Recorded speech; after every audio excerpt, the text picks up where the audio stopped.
সবাইকেই সাবধানে থাকা উচিত। দেশের এই পরিস্থিতিতে কারো উপরে ভরসা করা যায় না। আমাদের দেশে এখন যেমন অবস্থা, তাতে দেশে থাকা অযোগ্য হয়ে উঠেছে। বাইরে সেফলি তো ঘোরাফেরা করা যাচ্ছেই না, সাথে নিজের বাসায়ও সেফলি থাকা যাচ্ছে না। গত রাতে এমন এক ঘটনার শিকার হয়েছি, যার জন্য পুরো বিল্ডিংয়ের প্রতিটা মানুষ ট্রমাটাইজড হয়ে আছে। গত রাতে যা হয়েছে তা এই বিল্ডিংয়েই এর আগে কখনো হয়নি, এমনকি সিকিউরিটি কোম্পানিতেও এর আগে এমন হয়নি। আমাদের বাসায় সবসময় 3জন গার্ড থাকে, সাথে 2জন সার্ভিস বয় থাকে। তো গত রাতে যখন গার্ডদের শিফট চেঞ্জ হচ্ছিল, তখন এই অপ্রত্যাশিত ঘটনাটি ঘটে। যাদের ডিউটি শেষ তারা বাসা যাওয়ার প্রস্তুতি নিচ্ছিল, আবার যাদের ডিউটি শুরু তারা রেডি হচ্ছিল ডিউটির জন্য।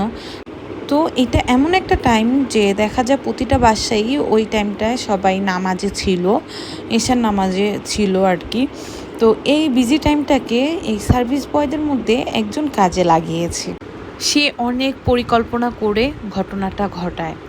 তার সাথে যে আরেকটা ছেলে ছিল, ওকে বলে যে তুই এখন ঘুমা, আমি ডিউটি করি, আবার তুই ঘুম থেকে উঠলে আমি ঘুমাবো, তুই ডিউটি করবি। এটা বললে তার সাথে যে আরেকটা ছেলে তাকেও বিজি রাখছে। তো এই ছেলে দুইটা এই বিল্ডিংয়ে যে কয়টা অ্যাপার্টমেন্ট আছে, প্রতিটা বাসায় এরা যাওয়া আসা করে, এমনকি জানে কে কোন সময় বাসায় থাকে না থাকে, কোন বাসায় কতজন মেম্বার আছে, সব কিছু ওরা খুব ভালো করে জানে। তো 5তলায় একটা বাসায় আঙ্কেল আর আন্টি থাকেন, ওনাদের সাথে আর কেউ থাকে না। আর আঙ্কেল অনেক অসুস্থ, ওরা খুব ভালো করে জানে যে আঙ্কেল একা একা হাঁটতে চলতেও পারে না।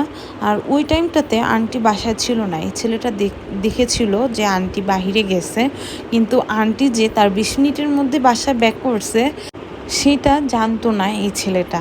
তো ওর ড্রেস চেঞ্জ করে হুডি সাথে মাস্ক পরে একটা ছুরি নিয়ে ও 5তলায় গিয়ে বেল দিছে।